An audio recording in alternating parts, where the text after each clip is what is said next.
La synapse. Tout d'abord, voyons la localisation de la synapse. Sur cette image, on reconnaît la structure d'un neurone avec son corps cellulaire, ses dendrites et son axone. Son axone se prolonge par une arborisation terminale et on peut observer un renflement à l'extrémité de cette arborisation terminale. Ce renflement, c'est la synapse.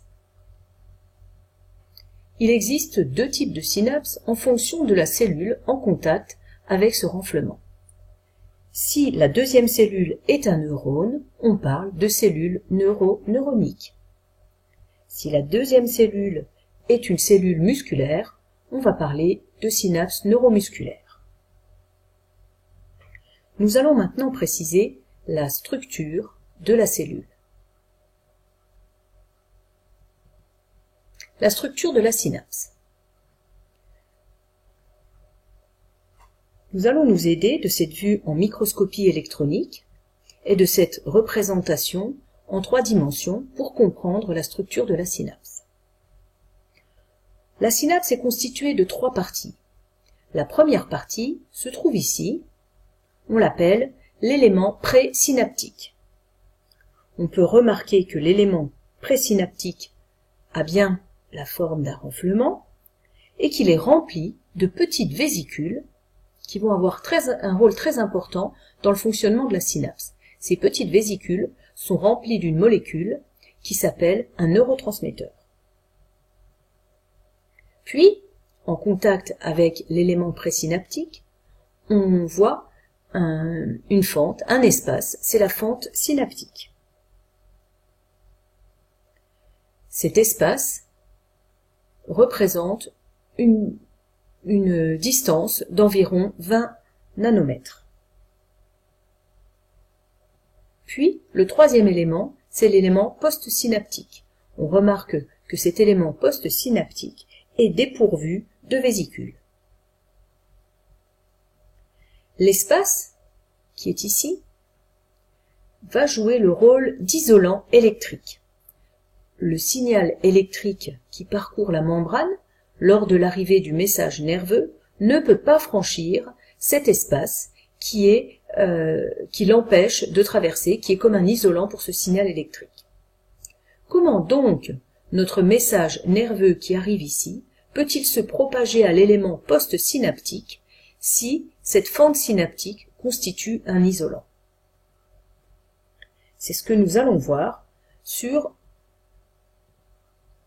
cette animation de biologie en flash qui va nous permettre de comprendre comment se fait la transmission du message nerveux au niveau de la synapse.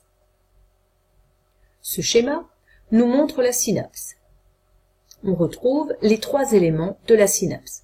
Tout d'abord, ce renflement, le bouton terminal, c'est le neurone présynaptique. On observe les vésicules contenant les neurotransmetteurs. On observe également la présence de mitochondries qui montrent que ce phénomène va demander de l'énergie. Ici se trouve la fente synaptique d'une taille d'environ 0,02 microns ou 20 nanomètres. Et puis ici, l'élément postsynaptique.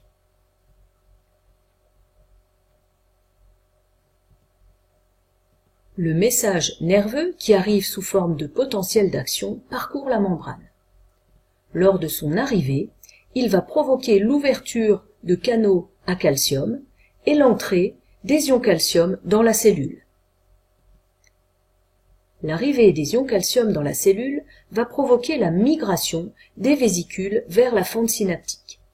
Ces vésicules vont fusionner avec la membrane et vont permettre la libération dans l'espace synaptique des neurotransmetteurs. Ces neurotransmetteurs vont aller se fixer sur les canaux, ici, de chaque côté, sur des récepteurs postsynaptiques spécifiques du neurotransmetteur. Leur fixation, la fixation du neurotransmetteur sur ces récepteurs, va provoquer l'ouverture de canaux particuliers qui vont engendrer une entrée massive de sodium à l'intérieur de la cellule. Cette entrée de sodium dans la cellule va provoquer une dépolarisation de la membrane Et c'est cette dépolarisation qui va constituer le nouveau message nerveux. Puis, les neurotransmetteurs sont éliminés dans la fente synaptique.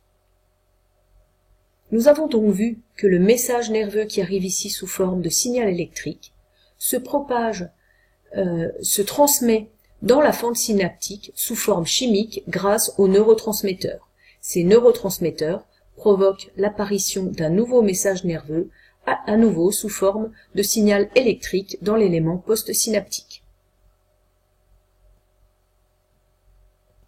Vous pouvez utiliser ce schéma du fonctionnement de la synapse pour prendre en note le fonctionnement de la synapse et les différents éléments de la synapse. Utilisez le bouton pause.